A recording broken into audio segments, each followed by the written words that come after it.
On the wings of victory. Spes sibi quisque, Virgilius, everyone hopes to himself.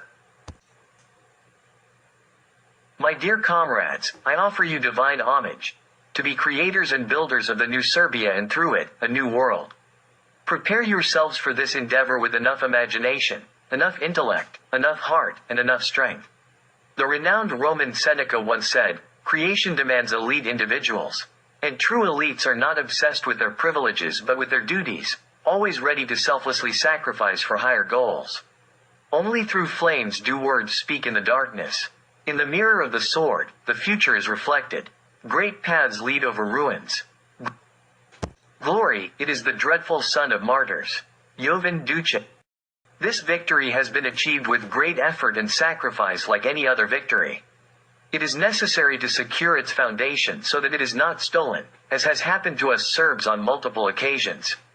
It must spread its glorious wings over the entire Serbian nation and shine through the centuries.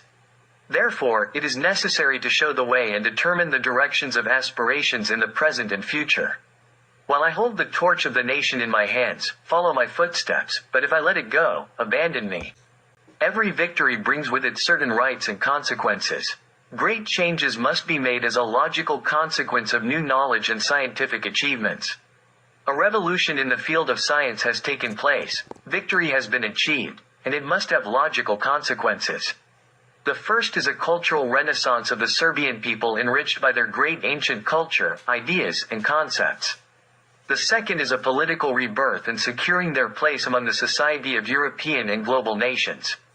Serbian culture must be based on Serbian roots in order for it to flourish like a plant, because surely no plant whose roots have been cut can flourish. Everything else is wandering in the wilderness, kitsch, mimicry, and anti-culture. Only deep roots can yield tall trees and wide canopies. European and global culture has developed on the roots of Serbian culture, so why can't a rebirth of contemporary Serbian culture occur on those same roots?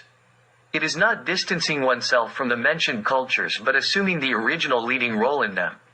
If you wonder whether today's Serbian genius is strong enough for such a role, the answer is yes. If we were able to carry out such a revolution and achieve victory, we are capable of going all the way. Since cultural renaissance must be implemented through institutions, we must admit that the contemporary Serbian institutions, with the available personnel, are not capable of fulfilling their role. That is why we are moving towards the formation of new and parallel institutions that will be able to do so. Some have already been established, while others are in preparation. On the horizon, the future cultural capital of Serbia, Holy Nisa, is already emerging from the darkness of centuries to reclaim its place as it once had. Everything is in the sign of rebirth. The Serbian state and Serbian politics should be led by a national elite, not scum in the service of foreigners and enemies. The Gordian knot must be cut, following Alexander's example. All the problems we face today, from the economy and education to social welfare and healthcare, can be solved in one way, by placing the right people in the right positions. By removing the scum from the top of the pyramid. In politics, there are no unsolvable problems, there are only bad politicians. Considering that we Serbs have experienced great upheavals and real catastrophes, endured all sorts of experiments and brainwashing in the truest sense of the word, we must turn to enlightened and secure paths. We must no longer allow ourselves to be led astray or be led onto futile paths, nor should we worship false idols. It is my duty to illuminate these paths for you, and it is your duty to walk on them. I have not embellished reality to please anyone, nor have I sought favor from anyone.